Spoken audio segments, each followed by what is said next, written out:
మీ నాన్న 14 సంవత్సరాల హయాంలో 3 సార్లు ముఖ్యమంత్రిగా పరిపాలించిన సమయంలో ఈ ఎంటైర్ 980 కిలోమీటర్ల తీర ప్రాంతంలో ఎక్కడైనా ఒక హార్బర్ కానీ ఒక పోర్టు కానీ శంకుస్థాపన కానీ ప్రారంభం కానీ చేశాడా మీ నాన్న? దమ్ముంటే నువ్వు చెప్పు. నువ్వు మాట్లాడేస్తావు. నువ్వేమో ఎక్స్ మినిస్టర్, నువ్వు ఎలాగైపోయి నువ్వు మంత్రి, నువ్వు ఎక్కడ నువ్వు గెలిచావు? నువ్వు మంత్రి అయిపోవడానికి నీకున్న అర్హత నువ్వు మంత్రిగా పనిచేయడానికి. చంద్రబాబు మంత్రి అయిపోతావు నువ్వు? ఏంటిది నాకు అర్థం కాదు. ఏమి ఈ ఆంధ్రప్రదేశ్ అని మీ బాబు జాగీర్ అనుకుంటున్నావా? ఈ ఆంధ్రప్రదేశ్ ప్రజలు చంద్రబాబు బాధితులు అనుకుంటా ఉన్నావా? నీకు సమాధానం చెప్పి తీరాను. మీ బాబు కట్టిన పోర్టులు ఎక్కడా? మీ బాబు కట్టిన హార్బర్లు ఎక్కడా? 14 సంవత్సరాలు మీ బాబు గాడిదలు కాసని 980 కిలోమీటర్ల తీర ప్రాంతంలో. The hell are you speaking? చాలా ఆవేదనతో ఈరోజు నేను మాట్లాడుతూ ఉన్నాను.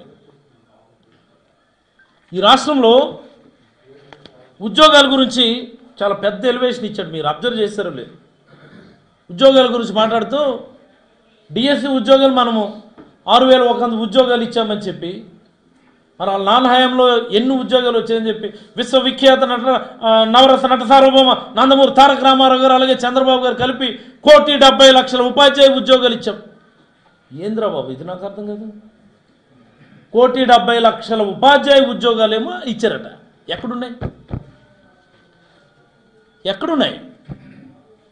మీరెవరు విన్నారా లేదా స్పీచ్లో? బాబు ఈనాడు వారు ఎక్కడ విన్నారా నాయనా? అయ్యా ఏబిఎన్ వారు మీరు కూడా విన్నారా? ఇది TV5 వారు ఎవరు లేరా ఇక్కడ? దయచేసి ఆ 1,70,00,000 ఉపాధ్యాయ ఉద్యోగాలు ఎక్కడో మాకు చూపించాలా. దానికి మళ్ళీ ఎలివేషన్ విశ్వవిఖ్యాత నవరస నట సార్వభౌమ నందమూరి తారక రామారావు గారట. రామారావు గారు తక్కువ చేసిన మాట్లాడడం. నువ్వు తప్పు మాట్లాడుతున్నావో, రైట్ మాట్లాడుతున్నావో, తెలిసి మాట్లాడుతున్నావో, తెలియక మాట్లాడుతున్నావో ఏడితే నాకు అర్థం కాదు.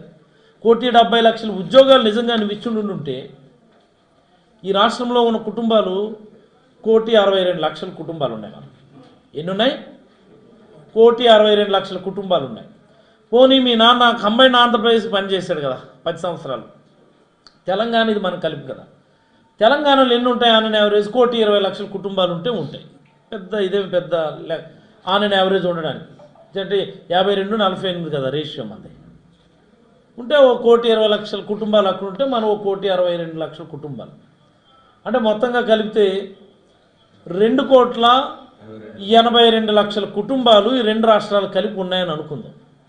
ఇందులో నువ్వు 1,70,00,000 1,70,00,000 ఉద్యోగాలు ఇచ్చేస్తే దాని అర్థం ఏంటి? ప్రతి ఆల్టర్నేటివ్ ఇంటికి కూడా ఒక టీచర్ ఉద్యోగం ఉండాలి కదా ఈ రెండు రాష్ట్రాల్లో. ప్రతి కుటుంబంకి ఒక కుటుంబం ఉద్యోగం ఉండాలి, ఇంకో కుటుంబానికి ఉద్యోగం ఉండకూడదు, ఇంకో కుటుంబానికి ఉద్యోగం ఉండాలి, ఇంకో కుటుంబానికి ఉద్యోగం ఉండకూడదు. ఇదే కదా సింపుల్ లాజిక్ కదా. మీరు ఇక్కడ ప్రెస్ వాళ్ళు ఉన్నారండి, 40-50 మంది ఉన్నారు. మీరు ఏ ఒక్కరింట్లో అయినా టీచర్ ఉద్యోగం ఉన్నదా? చంద్రబాబు ఇచ్చింది చెప్పండి నాకు. ఎందుకు ఇదంతా పనికిమాల డిస్కషన్ ఇదంతా? అసలు ఈ లోకేష్ ఏమో పనికిమాలోడు మా ఊరు వచ్చి మాట్లాడు, ఆయనకేమో నేను ఇక్కడ కౌంటర్ ప్రెస్ మీట్ పెట్టడం. చంద్రబాబు ఇచ్చినటువంటి టీచర్ ఉద్యోగం ఇక్కడ ఉన్నటువంటి 40-50 కుటుంబాల్లో ఏ ఒక్కరు కుటుంబంలో ఉందో నాకు చెప్పండి నాకు. ఎందుకు ఇది? ఆయన ఇచ్చిన 1,70,00,000 ఉద్యోగాలు ఎక్కడ ఉంటే తర్వాత వెతుకుదమ్మా. ఆయన లెక్క ప్రకారం every alternate family should have a teacher job. ఏవి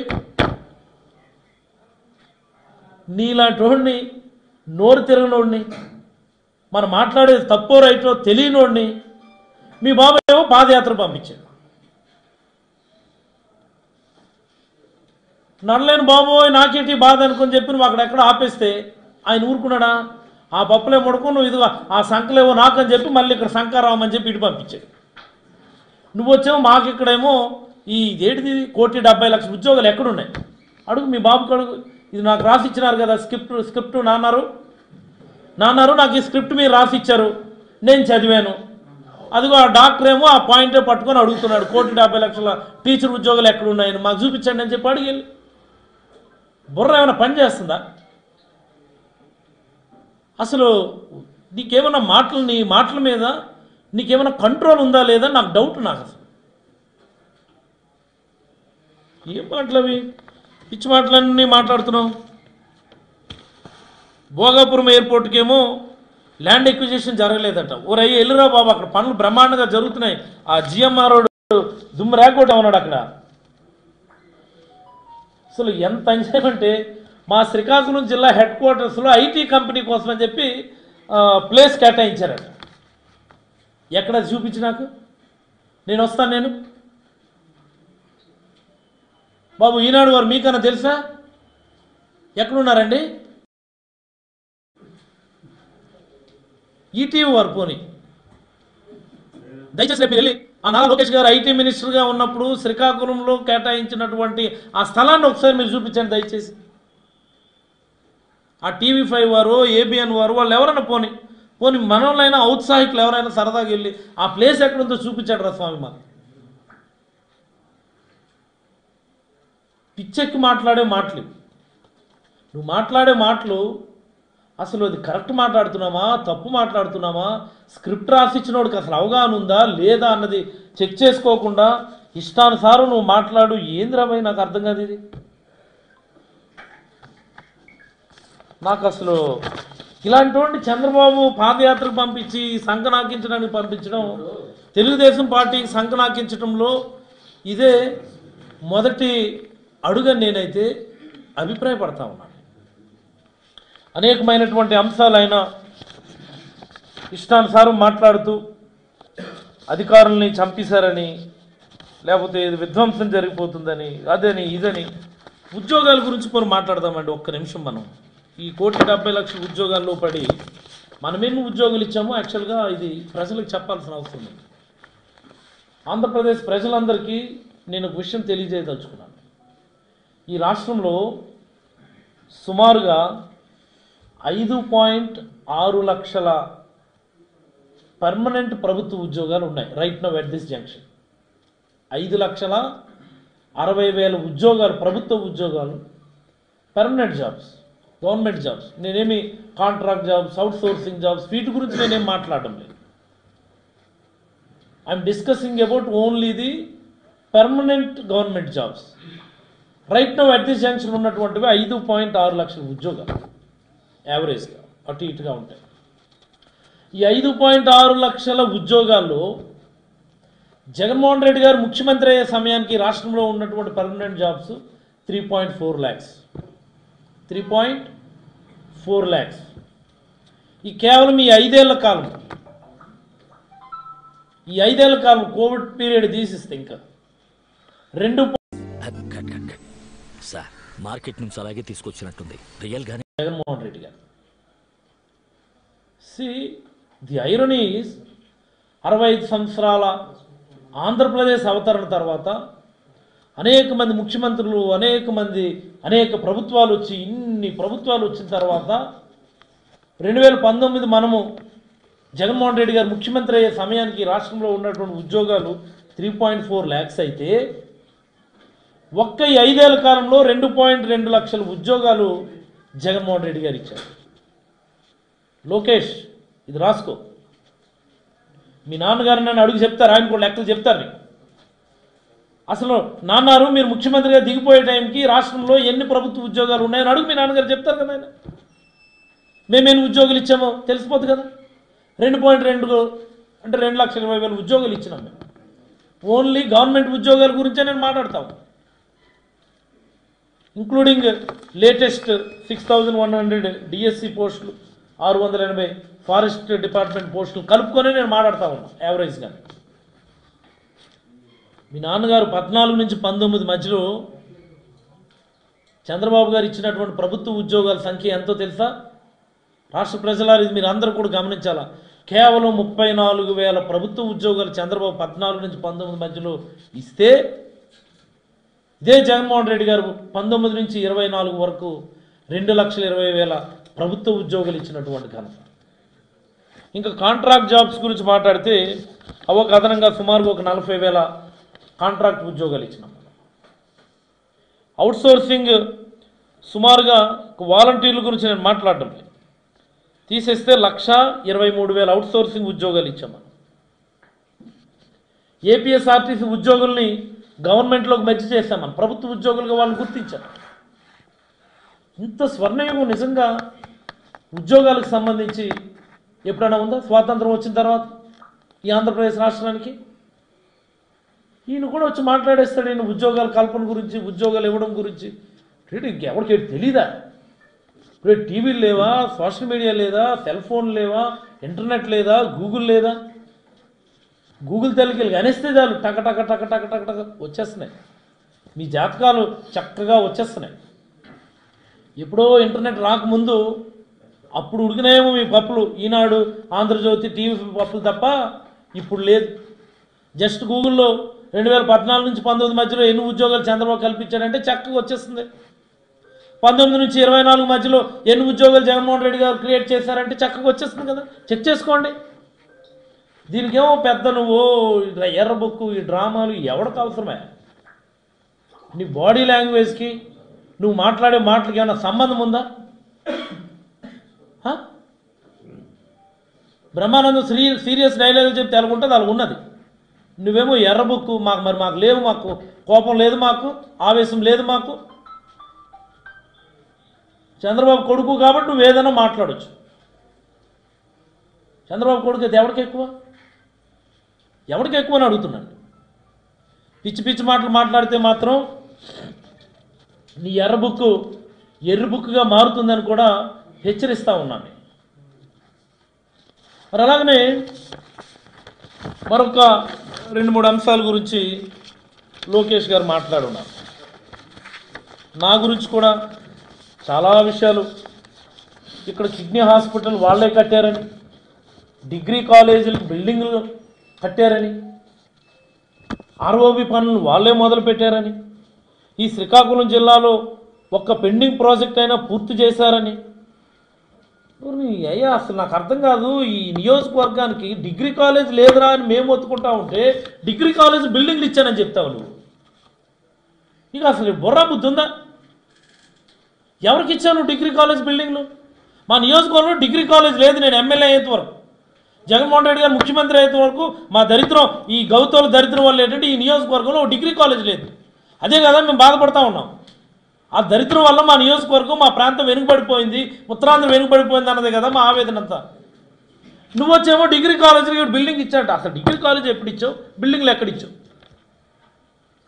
నీకు స్క్రిప్ట్ రాసి ఇచ్చినోడు కన్నా బుర్రా బుద్ధి ఉండాలా, చదువు నీకన్నా బుర్రా బుద్ధి ఉండాలా, నీ చేత మాట్లాడించినటువంటి వేదిక మీద కూర్చొని ఉన్నారు వాళ్ళకన్నా బుర్రా బుద్ధి ఉండాలి. అసలు ఇక్కడ ఏం జరుగుతుంది? డిగ్రీ కాలేజీ లేకుండా డిగ్రీ కాలేజ్ బిల్డింగ్లు ఇచ్చావా అంటే ఇది సాధ్యమా? ఇది ఆర్ఓబి పనులు మొదలు పెట్టావా? అసలు అది ఆర్ఓబికి ఎటువైపు ఉంటుందో నీకు తెలుసా?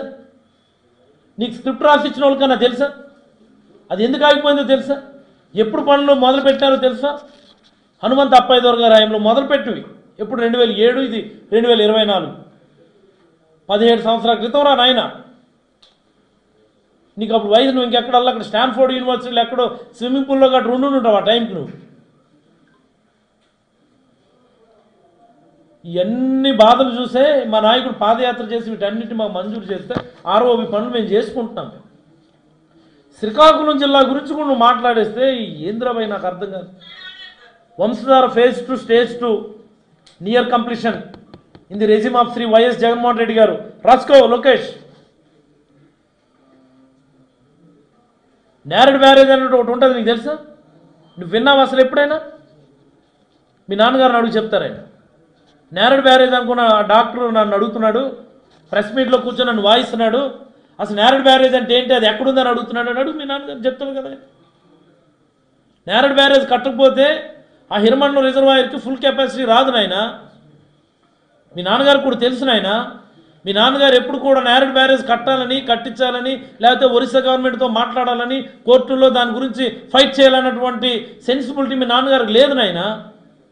మా నాయకుడు జగన్మోహన్ రెడ్డి గారు ముఖ్యమంత్రి అయిన తర్వాత ఒరిస్సా గవర్నమెంట్తో మాట్లాడారు. ఇంట్రిమ్ సొల్యూషన్ ఓ లిఫ్ట్ ఇరిగేషన్ స్కీమ్ అక్కడ ఇచ్చి గొట్టా బ్యారేజ్ దగ్గర, గొట్టా బ్యారేజ్ పైనుండి హిరమండలం రిజర్వాయర్కి ఇప్పుడు వాటర్ మనం లిఫ్ట్ చేయబోతున్నాం. పనులు కూడా బ్రహ్మాండం జరుగుతున్నాయి. వీలైతే అవి కూడా నువ్వు వెళ్ళి చూడి. ఈ జిల్లాకి ఏం చేయాలా, ఏం కావాలనేది అవగాహన ఉన్న నాయకుడు మా నాయకుడు జగన్మోహన్ రెడ్డి గారు అయితే 14 సంవత్సరాలు ముఖ్యమంత్రి కాలంలో తీవ్రంగా ఉత్తరాంధ్ర నిర్లక్ష్యం చేసి, ఉత్తరాంధ్ర అంటే వలసలాంధ్ర అని చెప్పి నిరూపించినటువంటి నాయకుడు మీ నాన్న చంద్రబాబు. వైజాగ్ మీ నాన్నగారు చేసింది ఏంటి, విజయనగరం చేసింది ఏంటి, మాకు చేసింది ఏంటి? నువ్వు చెప్పు స్వామి, మేము వింటామని చెప్తున్నాం కదా. ఆ మాట చెప్పకుండా ఎర్ర బుక్ తీస్తాను, ఊరికే ఎవడో రాసిచ్చింది నేను మాట్లాడతాను. ఇక్కడ ఏమంతా ఎర్రోలు మేము లేము. ఇక్కడ చదువుకొని డాక్టర్ కోర్సులు చదువుకొని డిగ్రీలు పోస్ట్ గ్రాడ్యుయేషన్ చదువుకొని ఇక్కడ రాజకీయాల్లోకి వచ్చి జగన్మోహన్ రెడ్డి గారి ఆదేశాలకు, జగన్మోహన్ రెడ్డి గారి ఆశీస్సులతో పనిచేస్తూ మా ప్రాంతానికి ఏదో మంచి చేయాలని ప్రయత్నం చేస్తున్నటువంటి వాళ్ళు.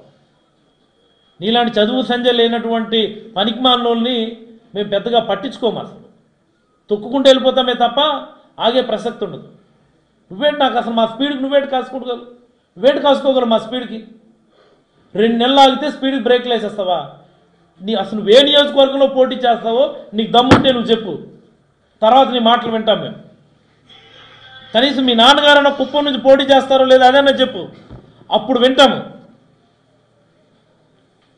ఆ శిరీషకి అసలు టికెట్ ఇస్తారో లేదో ముందు ఆ విషయం చెప్పు, ఆ సంగతి చూద్దాం. ఆ రామ్మోహన్ నాయుడు గురించి మరి చెప్పక్కర్లేదు. అట్లీస్ట్ ఈరోజు ఆయన గుర్తించాడు. ఆయన చేసిన పని కేవలం స్టీల్ కుర్చీలు అన్న విషయాన్ని ఆయన గుర్తించినందుకు చాలా సంతోషం మాకు. ఈ జిల్లా మొత్తం రామ్మోహన్ నాయుడిని స్టీల్ కుర్చీలు ఎంపీగా గుర్తిస్తున్నందుకు సంతోషం మాకు. ఊకదంపుడు ఉపన్యాసాల వల్ల, స్టైలిష్గా ఇంగ్లీష్లో మాట్లాడడం వల్ల, బ్రహ్మాండంగా హిందీలో మాట్లాడడం వల్ల, నువ్వు వెళ్ళి విదేశాల్లో చదివి రావడం వల్ల ఈ జిల్లాకు నయ పైసా ఉపయోగం లేదు. ఈ జిల్లాకు నిజంగా నువ్వు చేసింది ఏంటో మాకు చెప్పు స్వామి, మేము వింటాం. అవన్నీ వదిలేసి నువ్వు అసలు ఏంద్రమై రామ్మోహన్ నాయుడు, ఇది నా ఏజే ఇంచుమించుగా. నీకంటే వెనకాల వచ్చాను రాజకీయాల్లోకి, నీకంటే వెనకాల వచ్చాను నేను. నువ్వు మీ నాన్నగారి పేరు చెప్పుకొని వచ్చావు, మీ చిన్న నాన్నగారు నీకు అండగా ఉన్నారు. మాకు అదేట్లేదు. ముందు వెనక ఉన్నది జగన్మోహన్ రెడ్డి గారు. ఎన్ని పనులు చేస్తామో చూసుకు రాసుకోను. ఏం చేశారా మీరు కూడా వచ్చి ఈ వార్నింగ్లు, ఇష్టానుసారం దూషణలు పద్ధతి కాదు. రాజకీయాల్లో హుందాతనం కోల్పోయి చంద్రబాబు ఎలాగో పిచ్చి పిచ్చిగా మాట్లాడుతూ ఉన్నాడో ఆయన పిచ్చి ఈయన కూడా వచ్చింది. ఆయనకే కాదు వేదిక మీద ఉన్న నాయకులందరూ కూడా అంటుకుందని నేనైతే అభిప్రాయపడుతూ మళ్ళీ అడుగుతా ఉన్నా నిర్మాణాత్మకంగా చర్చించడానికి లోకేష్, నువ్వు శ్రీకాకుళంలో అయినా సరే, విజయనగరం జిల్లాలో అయినా సరే, విశాఖపట్నం జిల్లాలో ఎక్కడైనా సరే నువ్వు పిలువు, నేను వస్తాను. చక్కగా నీ ఎదురుగా కుర్చీలో కూర్చొని మాట్లాడతాను. నీకు అవగాహన లేనటువంటి అనేకమైనటువంటి అంశాన్ని నీకు ఎక్స్ప్లెయిన్ చేస్తాను. ఏం చేస్తే ప్రజలకు మంచి జరుగుతుందో కూడా నేను చెప్తాను. నీకు ఊకదంపుడు మాటలు లేవు, సొల్లు కబురు లేవు, పనికి మాలినటువంటి వార్నింగ్లు లేవు, ఈ ఎర్రి బుక్కులు లేవు, ఏం అవసరం లేదు. నువ్వు డేటా తెచ్చుకో, మీ నాన్నగారిని అడిగి 14 సంవత్సరాల డేటా మీ నాన్నగారిది, కేవలం ఈ 5 ఏళ్ల కాలం డేటా పట్టుకొని నేను వస్తాను. ఎక్కడైనా సరే మా జిల్లాలోనా, మా నియోజకవర్గాలుగా దాటి వెళ్ళిపోయి సరే వస్తాను. పాతపంట రమ్మంటే వస్తాను, శ్రీకాకుళం రమ్మంటే వస్తాను, ఆమదాల వస్తాను, ఎక్కడికి రమ్మంటే వస్తాను. ఆయా నియోజకవర్గాలు ఏం చేసాం పోనీ అది కూడా చెప్తాను. నీకు చేతనవుతుందా? నీకు దమ్ముందా? అవగాహన చేసుకొని ముందు ఆ స్క్రిప్ట్ రైటర్ ఎవడో పిలిచాడు మందలించడు. 1,70,00,000 ఉద్యోగాలను రాస్తే డాక్టర్ అమ్మాయి మా మీద ఎక్కేస్తున్నాడని చెప్పి వాళ్ళని అడిగాను. డిగ్రీ కాలేజ్ లేదు, డిగ్రీ కాలేజ్ బిల్డింగ్లు ఇచ్చామని చెప్పి తొక్కేస్తున్నాడు డాక్టర్ అని చెప్పేసి ఆ స్క్రిప్ట్ రైటర్ని అడిగాను. కనీసం నీ మాటలు జనాలు వింటారు. మీ నాన్నగారికి చెప్పు, ఆరోగ్యం జాగ్రత్తగా చూసుకోమని చెప్పు.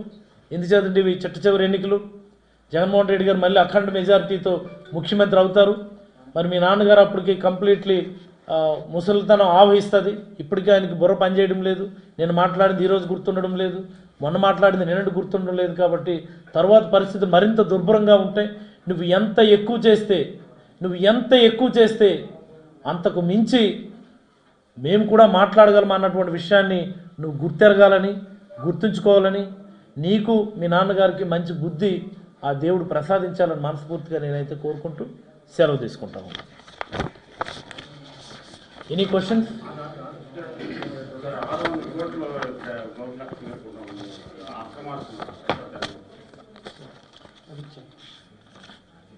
$600 కోట్లు నేను సంపాదించానని. ఎస్, నిజం. నేను 600 కాదండి, అవి యాక్చువల్గా 606 కోట్లు. అవి 606 కోట్లు నేనైతే సంపాదించాను. కాకపోతే ఆ డబ్బులన్నీ కూడా ఆస్తుల రూపంలో ఉన్నాయి, నా బినామీల పేర్ల మీద ఉన్నాయి. ఇదిగో నా బినామీల పేర్లు కూడా చదువుతూ ఉన్నాను నేను. గౌతు విజయలక్ష్మి గారు, వైఫ్ ఆఫ్ గౌతు శివాజీ గారు. యార్లగడ్డ శిరీష గారు, వైఫ్ ఆఫ్ యార్లగడ్డ వెంకన్న చౌదరి గారు. యార్లగడ్డ వెంకన్న చౌదరి గారు గౌతు శివాజీ గారి కల్లుడు. గౌతు అనురాధ గారు గౌతు శివాజీ గారి కుమార్తె. వీళ్ళందరూ నా బినామీలు. అనేకమైనటువంటి ఆస్తులు నా బినామీల పేర్ల మీద నేనైతే కూడగట్టాను. వాటన్నిటి వివరాలు కూడా మీకు ఇవ్వడం జరిగింది. వాస్తవానికి అయితే నాకు మరి మంచి ఆలోచన వచ్చింది. ఎలాగని లోకేష్ ఎలాగో వస్తున్నాడు కదా, ఆయన చేతుల మీదుగా పంచిపెట్టేద్దాం. అండ్ మోస్ట్ ఇంపార్టెంట్, కొన్ని వందల ఎకరాలు డీ పట్టా భూములు ఉన్నాయి నా బినా ఈ నలుగురు పేర్ల మీద. అవి కూడా నేను అక్రమంగా సంపాదించినవి. ఈ నలుగురు పేర్ల మీద అనేకమైనటువంటి డీ పట్టా భూములు కూడా ఉన్నాయి. వాటిని కూడా పంచేస్తాను. దయచేసి లోకేష్ గారికి మీరు, మంత్రి గారు ఇదిగో ఆయన ప్రెస్ మీట్లోనే చెప్తున్నాడు, తన ఆస్తుల్ని తను సంపాదించినటువంటి 606 కోట్ల అవినీతి ఆస్తుల్ని ప్రజలకు పంచిపెడతానన్నాడు. ఆయన బినామీల లిస్టు కూడా చెప్పాడు. ఆయన ఆస్తులు ఎక్కడెక్కడ ఉన్నాయో వాళ్ళ బినామీల పేర్ల మీద ఉన్నాయో కూడా చెప్పాడు. మనం వెళ్దామని చెప్పి పంచిపెడదామని చెప్పి మీరు కూడా ఒప్పించమని, మరి ఈనాడు వారు ఆంధ్రజ్యోతి వారికి కూడా చొరవ తీసుకోమని, TV5 వారి ఈ విషయం మీద విశేషమైనటువంటి కృషి చేయాలని నేనైతే మనస్ఫూర్తిగా కోరుతాను. 3 అంతస్తుల ఆసుపత్రి చూపించి 6 పంటలు మింగేశారు. సూదికొండ,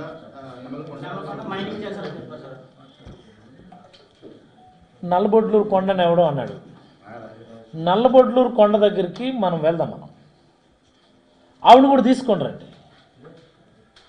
తీసుకొని రండి. అక్కడే కావాలంటే నల్లబొడ్లూరు కొండ దగ్గరే కూర్చొని చర్చించుకుందాం. అసలు ఆవిడకి ఏమైనా అవగాహన ఉందా? ఉద్దానంకి ఏంటి కావాలి, ఆవిడకి ఏమైనా అవగాహన ఉందా? నల్లబొడ్లూరు కొండ దగ్గర అయినా నేను వస్తాను. మీరన్న సూదికొండ ఎవడు తినేశాడు, ఎవడు ఎన్నెన్ని ఎకరాలు అక్కడ గోతులు తవ్వేశాడో నేను చూపిస్తాను. ఆవిడ వస్తుందా? ఆవిడ రమ్మనండి. ఇటువైపు ఏదైతే గొలికిస్తున్నారో ఒక 3 నెలల్లోనూ ఎవడైతే గొలికిందో ఆడికెళ్ళి స్వీట్ పెట్టింది ఆవిడ. రారా నాయన అనుకుంది. మేము చెప్తున్నా వెళ్ళిపోరా నాయన అనుకుంది. ఏంది నేనే లేకపోయింది ఉంటే మీకు అందరికి కూడా తెలుసు కదా, స్థానిక విలేకరులు కాబట్టి. Any more question? అది నిర్మించిన 2000 ఇల్లు, అలాగే పుదూరు ఇల్లు 200 ఇల్లు ఇప్పటి వరకు ప్రజలకి పంచలేదనేసి పాపం లోకేష్ ఆయన కారు మీద వస్తూ టిడ్కో ఇల్లు చూసాడట. ఆయన ఒక 2-3 ఇయర్స్ ముందు చూస్తుండే టిడ్కో ఇల్లు అనేది వాళ్ళు ఎంతవరకు కట్టారో ఆయనకు తెలిసేది. వాళ్ళు ఎంతవరకు కట్టారో మీకు అందరికీ తెలుసు కదా. 1 or 2 ఫ్లోర్స్ కట్టి ఆపేసినటువంటి వాటిని 980 ఇల్లు సుమారుగా అవి. వాటిని మనం పూర్తి చేసాం. మేబీ కపుల్ ఆఫ్ డేస్లో డిస్ట్రిబ్యూట్ చేస్తాం. టిడ్కో ఇల్లుని పూర్తి చేసినటువంటి ఘనత మనది. ఆయన ఇదేదో పెద్ద ప్రాజెక్ట్ అనుకుంటా ఉన్నాడు. ఆయన కొద్దిగా ఇటు పక్కకు తిరిగి చూస్తే ఆడ కనిపిస్తుంది ఆయనకు ఒక సుమారుగా 75 ఎకరాల్లో 2500 జగనన్న కాలనీ, సుమారుగా 70-80% ఇల్లు పూర్తయిపోయినటువంటి ఒక నగరం అక్కడ కనిపిస్తుంది కొద్దిగా ఆయన పక్కకు తిరిగి చూస్తే. అదే టిడ్కో ఇల్లు నానుకొని జరుగుతున్నటువంటి పనులు 150 ఎకరాల్లో జగనన్న స్మార్ట్ లేఅవుట్ కోసం అని చెప్పి మనం రోడ్ వర్క్స్ అన్నీ కూడా బ్రహ్మాండంగా చేస్తూ ఉన్నాం. ఏమై కనిపించలేదా లోకేష్ అన్న? 150 ఎకరాల్లో స్మార్ట్ లేఅవుట్ పలాస్ కోసం తయారు చేస్తూ ఉన్నాం. ఆ పక్కనే 2500 ఇల్లు ఇచ్చినాం అక్కడ జగనన్న లేఅవుట్ అని. వెళ్ళి చూడు, పెద్ద టౌన్షిప్ అక్కడ నిర్మాణం జరిగిపోయింది. నువ్వు ఇచ్చిన ఇల్లు అండి, నాకు అర్థం కాదు. ఇలాంటి టౌన్షిప్లు మా నియోజకవర్గంలో ఇన్నున్నాయి. కాబట్టి ఆయన కేవలం భయపడి టౌన్లోంచి వెళ్తే చాలా సగర్వంగా నిలబడినటువంటి రీసెర్చ్ హాస్పిటల్కి నమస్కరించాల్సి వస్తుంది అన్నటువంటి భయంతో నేను టౌన్లోంచి వెళ్ళలేదు అనుకుంటా ఉన్నా. టౌన్లోంచి వెళ్తే రండి, ఎవరైనా సరే మా పలాసకు రండి, స్వేచ్ఛగా జీవించండి అని చెప్పి ఆహ్వానం పలికేటటువంటి వైడ్ కేటీ రోడ్డు ఆహ్వానం పలుకుతుంది అన్నటువంటి భయంతో ఆయన టౌన్లోంచి వెళ్ళలేదని నేను అనుకుంటాను. అంటే sir TDP flyover railway flyover bridge ఏదైతే ఉందో వాళ్ళ టైంలో వర్క్ అవుతుంటే మీ ప్రభుత్వం వచ్చింది, ప్రస్తుతం ఈ ప్రభుత్వం వచ్చిన తర్వాత ఆగిపోయాయి అని చెప్పిస్తున్నారు. అలాగే కేటీ రోడ్డు పనులు కూడా జరగలేదు అదే చెప్తున్నా కదా, పనికిమాలినోడు ఆ రోడ్డు మీద వెళ్తే కదా జరిగిందో లేదో తెలిసేది. ఆర్ఓవి పనులు కూడా కనిపిస్తాయి కదా, ఆ రోడ్లోంచి వెళ్తే ఆర్ఓవి పనులు తెలుసు కదా. ఎవడ పనులు మొదలు పెట్టాడు అది తెలీదు, రాసిచ్చినోడికి అంతకంటే అవగాహన లేదు. కనీసం ఇచ్చిన స్క్రిప్ట్ కరెక్టో కాదో కూడా చెక్ చేసుకోకుండా ఏమిటా గందరగోళం. అదో గందరగోళ యాత్ర, అది శంఖారావ యాత్ర, శంఖారావ యాత్ర. ధన్యవాదాలు. కేసుల గురించి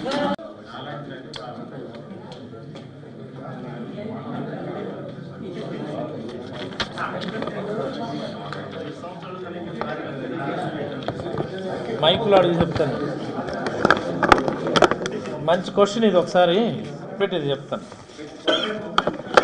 ఇట్లా రా తిరుమల అడుగు, మైకులో అడుగు, నువ్వు అడుగు. 5 సంవత్సరాలుగా అనేక మంది కార్యకర్తలపై కేసులు పెట్టారనేసి ప్రధాన ఆరోపణ. కేసుల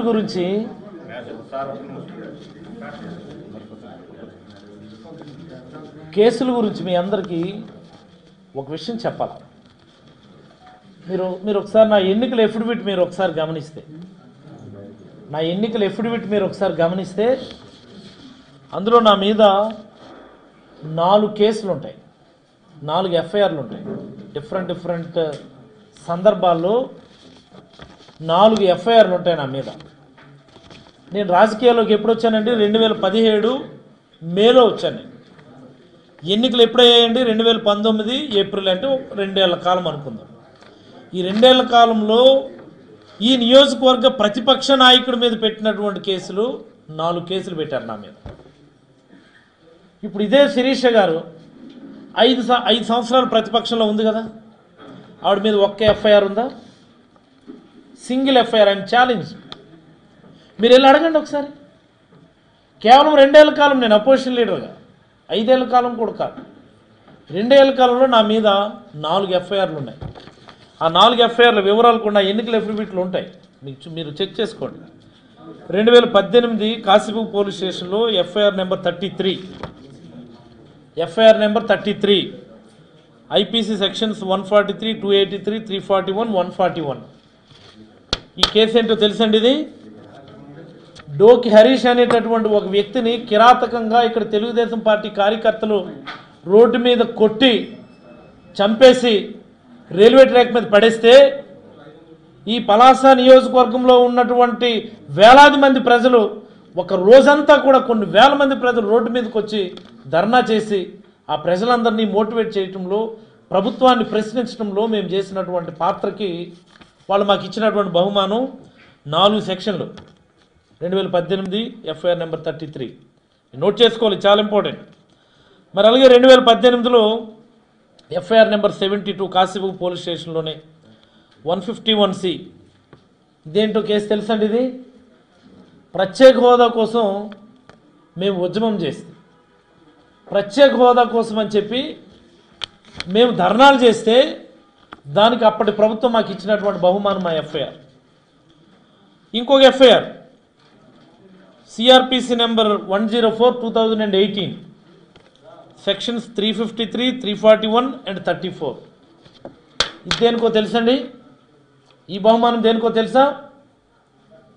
తిత్లీ తుఫాన్ సమయంలో, please mark my word, Titli తుఫాన్ సమయంలో ఎన్యూమరేషన్ కేవలం తెలుగుదేశం పార్టీ వాళ్ళకే పేర్లు నమోదు చేసుకుంటా ఉన్నారు. నేను చెప్పింది వాస్తవమా కాదు? మీరందరూ కూడా నా హాస్పిటల్లోనే ఆ రోజు జనరేటర్ పెడితే, ఇంటర్నెట్ పెడితే మీరందరూ కూడా వార్తలు పెట్టుకున్నారు. నష్టపోయింది తెలుగుదేశం వాళ్ళేనా? ప్రజలందరూ నష్టపోయారా?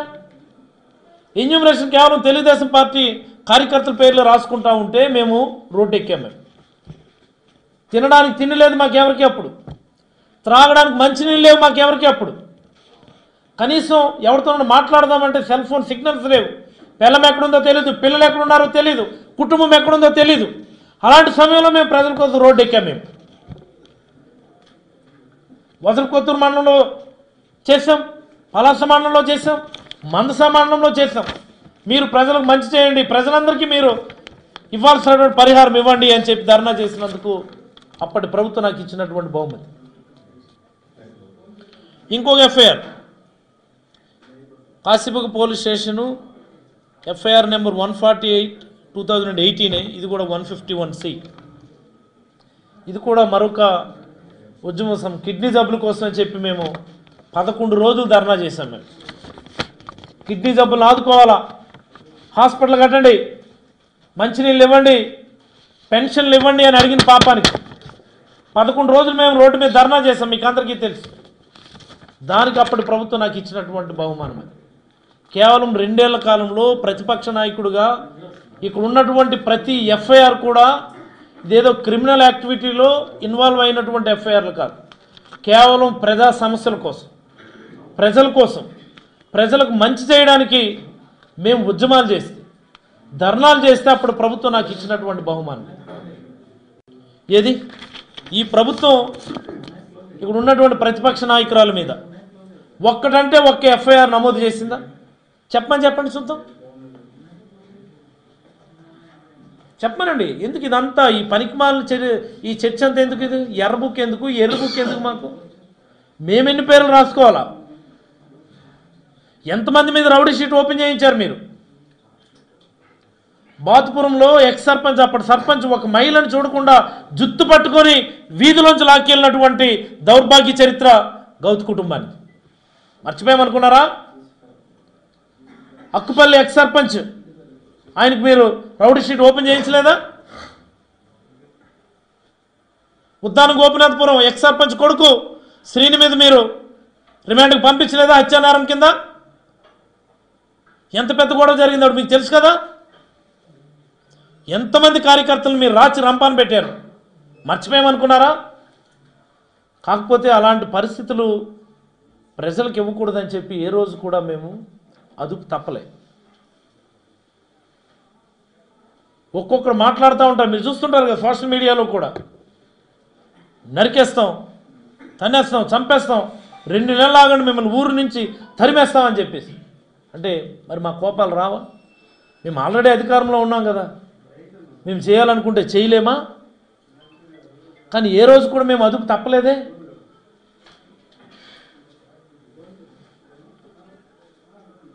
అలే మాట్లాడతారు, ఓ ఆక్రమణలు అనుకొని చెప్పి. ఒకడొచ్చి అంటాడు, చెరువుల్లో కట్టేశారు, మీరు అధికారులు దమ్ముంటే తీసేయండి అని చెప్పి తీయడానికి వెళ్తేనే అదో పెద్ద గొడవ, అదేదో రాష్ట్ర సమస్యలని. ఇంకోటి అంటాడు, కాలువలు ఆపేశాడని చెప్పి ఆడే కాలు మీద పెద్ద కట్టడం కట్టేస్తున్నాడు, అది తీయడానికి వెళ్తేనే అదో పెద్ద గొడవ. ఏం బ్రతుకులు రా మీవి అసలు? నాకు అర్థం కాదు. ఏం బ్రతుకులు ఇవి? బానిస బ్రతుకులు మీవి. మారండి. ఈ నియోజకవర్గ అభివృద్ధి కోసం, ఈ జిల్లా అభివృద్ధి కోసం, ఈ రాష్ట్ర అభివృద్ధి కోసం పార్టీలకు అతీతంగా, వర్గాలకు అతీతంగా, రాజకీయాలకు అతీతంగా అందరికీ అన్నీ చేయాలన్నటువంటి లక్ష్యంతో మా నాయకుడు జగన్మోహన్ రెడ్డి గారు పనిచేస్తూ ఉన్నారు. ఆయన ఆశయంతో మేమందరం కూడా ఇక్కడ పనిచేస్తాము. ఆయనతో కలిసి పనిచేద్దాం, ఆయనతో అడుగు వేద్దాం. ఆయన మళ్ళీ ముఖ్యమంత్రి చేసుకుంటే ఈరోజు ఈ రాష్ట్రంలోని ప్రతి కుటుంబానికి కూడా మంచి జరుగుతుంది. ఇలాంటి రాజకీయ కక్షల గురించి మాట్లాడేటటువంటి ఈ దౌర్భాగ్య నాయకుల వల్ల ఈ రాష్ట్రానికి, జిల్లాకి ఎలాంటి ఉపయోగం లేదని నేనైతే మీకు అందరికీ మనవి చేస్తూ